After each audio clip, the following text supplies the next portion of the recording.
अस्सलाम वालेकुम स्टूडेंट्स। आज हम पढ़ेंगे अचीवमेंट ऑफ जेनेटिक इंजीनियरिंग कि हमने जेनेटिक इंजीनियरिंग के ज़रिए आज तक क्या क्या चीज़ें बनवाई हैं।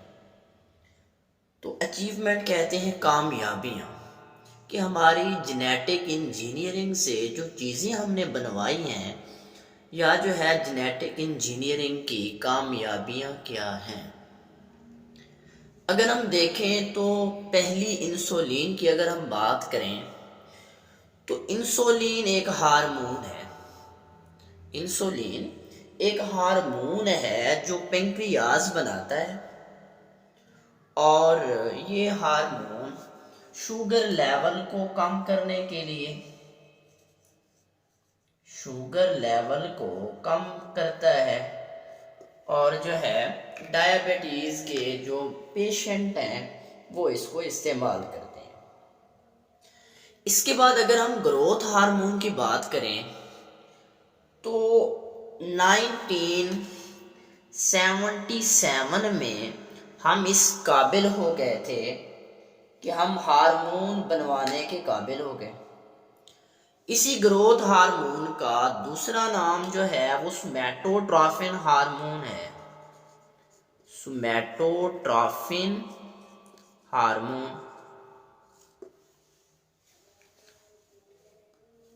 अब देखिए सोमैटोट्रोफिन हार्मोन ये कौन बनाएगा? पिट्यूटरी ग्लैंड बनाएगा। और पिट्यूटरी ग्लैंड का कौन सा लोब, वो कौन सा लोब है जो सोमैटोट्रोफिन हार्मोन को बनाता है? इसकी जो एंटीरियर है, एंटीरियर लोब। अब देखें ऐसे बच्चों में अगर ग्रोथ हार्मोन ना बन रहा हो तो उनका कद जो है वो छोटा रह जाता है। तो ये हम जो है इशर्शिया कोलाई बैक्टीरिया से बनवाते हैं बाय जेनेटिकली मॉडिफाइड ऑर्गेनिज्म। इसके बाद तीसरे नंबर पे है थाइमोसिन। अब जो थाइमोसिन है ये कैंसर के इलाज के लिए इस्तेमाल होती है। थाइमोसिन को जो है कैंसर के इलाज के लिए, कैंसर के ट्रीटमेंट के लिए जो है इस्तेमाल किया जाता है। ख़ास तौर पर जिसको ब्रेन का या लंग्स का कैंसर होता है तो उनमें जो है ना थाइमोसिन को इस्तेमाल किया जाता है। अगर हम देखें कि थाइमोसिन है क्या, थाइमोसिन एक प्रोटीन है। थाइमोसिन एक प्रोटीन है। जेनेटिक इंजीनियरिंग के ज़रिए बनाई जाने वाली हर दवाई, हर चीज़ केमिकली प्रोटीन होगी। अगर प्रोटीन है तो ज़री सी बात है वो अमाइनो एसिड से मिलकर बनी होगी। इसके बाद चौथे नंबर पे अगर हम देखें कि बीटा एंडोर्फिन, तो जैसे बीटा एंडोर्फिन की बात करें एनाल्जेसिक है ना, मॉर्फिन। अगर हम बात करें एंडोर्फिन, एंडोर्फिन कंपाउंड है। एंडोर्फिन एक कंपाउंड है और इस कंपाउंड को बनाता कौन है? हमारी बॉडी। एंडोर्फिन एक कंपाउंड है, हमारी बॉडी के अंदर बनते हैं, हमारे ब्रेन सेल्स में भी बनते हैं। और ये ब्रेन सेल्स के अंदर नेचुरली तौर पे, कुदरती तौर पे बनते हैं कि हमारी बॉडी में पेन ना हो, दर्द ना हो। लेकिन जब हमारी बॉडी एक स्पेसिफिक थ्रेशहोल्ड से, मतलब पेन जो है वो ज़्यादा हो गया, तो फिर हमें जाके वो पेन फील होता है। इसके बाद अगर हम देखें कि वैक्सीन जो हम जेनेटिकली मॉडिफाइड ऑर्गेनिज्म से बनवाते हैं, वैक्सीन को हम जेनेटिकली मॉडिफाइड ऑर्गेनिज्म से बनवाते हैं, जीएमओ सिंपली कह सकते हैं। अब वैक्सीन ह्यूमंस की भी हैं, एनिमल्स की भी हैं। जैसे जानवरों को मुंह खुर जो है ना, जानवरों का मुंह पक जाता है, ये एक वायरल डिजीज़ है। उनके जो है ना पाँव वगैरह पे जो है ना ब्रिस्टल छाले से निकल आते हैं। सरकारी हॉस्पिटल के अंदर जो है जैसे फ्री वैक्सीनेशन करवाई जाती है। तो इसके बाद अगर हम देखें कि इंटरफेरॉन क्या चीज़ है, तो इंटरफेरॉन कोविड जब आया तो ये मार्केट में शॉर्ट हो गई, क्योंकि जो इंटरफेरॉन है ये एंटी वायरल डिजीज़ के लिए जो है इसे हम इस्तेमाल करते हैं। एंटी वायरल प्रोटीन है ये इंटरफेरॉन। अगर हम इसके बाद बात करें यूरोकाइनेज की, तो यूरोकाइनेज हम किसे कहेंगे, ये भी जो है जेनेटिक इंजीनियरिंग की एक कामयाबी के अंदर ये भी एक चीज़ है कि यूरोकाइनेज। तो अगर हम देखें जी, जब भी किसी बंदे को हार्ट अटैक होता है तो जैसे उसको हॉस्पिटल लेके जाते हैं, उसको इंजेक्शन लगाते हैं, और उस इंजेक्शन से पहले जो वोरोसा हैं उनसे जो है ना, उन जो फैमिली मेम्बर्स हैं उनसे कंसेंट भी ले लिया जाता है। तो उसमें जो है वोरोसा का यानी उससे कंसेंट लेने का मकसद ये है कि बंदा ज़िंदगी और मौत की कश्मकश में होता है। अब इसमें होता क्या है, इसकी थोड़ी सी जो है ना आपको वजाहत बता दूं। ये हमारे जो ब्लड है ना, हमारे खून में जो ब्लड क्लॉट है, मतलब ये है कि हमारे खून की जो नालियां हैं ना, जो दिल को जो सप्लाई दे रही हैं, वो ब्लड क्लॉट सा उनके अंदर फंस जाता है।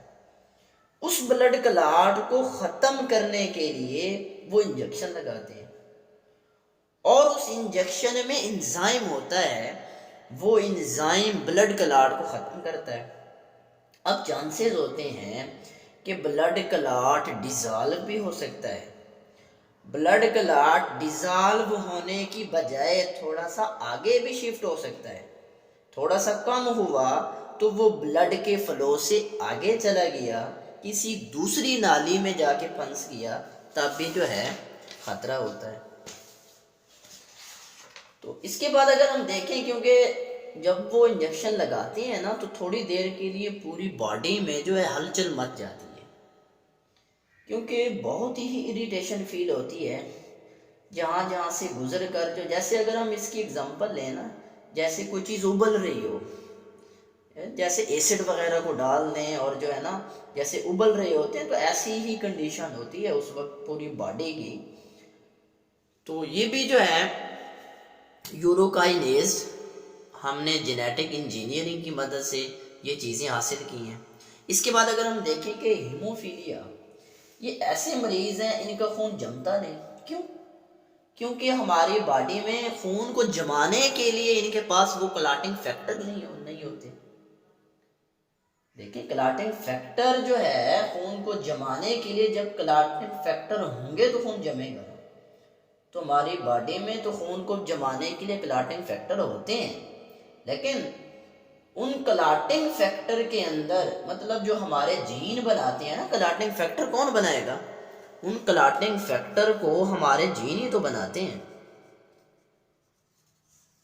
क्लॉटिंग फैक्टर्स को बनाएगा कौन? हमारे जीन बनाएंगे। तो अगर जीन में म्यूटेशन हुई हो, छोटा सा भी कट लगा तो खून रुकता ही नहीं। ऐसे इसे हम ये भी कह सकते हैं, वंस ब्लीड टू डेथ, खून नहीं रुकता है।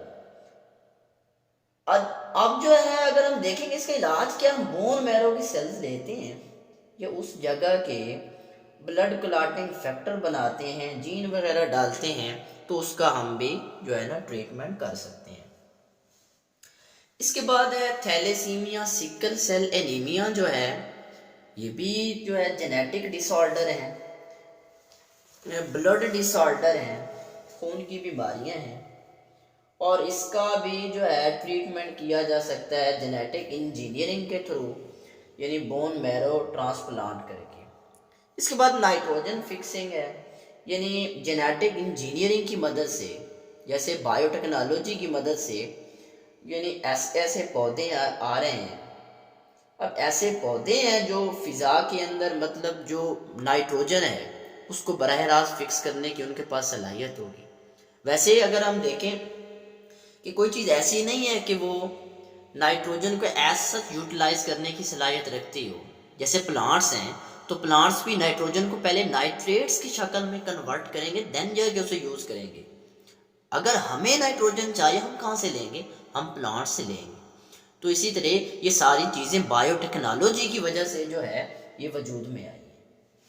तो अगर हम जो है थोड़ा सा इसका ओवरव्यू करें कि अचीवमेंट ऑफ जेनेटिक इंजीनियरिंग में पहले हमने इंसुलिन की बात की, इंसुलिन के बाद हमने ग्रोथ हार्मोन की बात की, फिर हमने थाइमोसिन की बात की, इसके बाद हमने बीटा एंडोर्फिन के बारे में देखा कि एंडोर्फिन क्या चीज़ है, इसके बाद हमने वैक्सीन के बारे में देखा, इंटरफिरोन्स क्या है, इसके बाद यूरोकाइनेज की बात की, ब्लड क्लॉटिंग फैक्टर में जो है हमने जो है हीमोफीलिया की जैसे बात की, इसके बाद थैलेसीमिया, सिकल सेल एनीमिया की बात की, नाइट्रोजन फिक्सिंग की बात की। ये हमारी जो है अचीवमेंट्स हैं जो हमने जेनेटिक इंजीनियरिंग से हासिल की।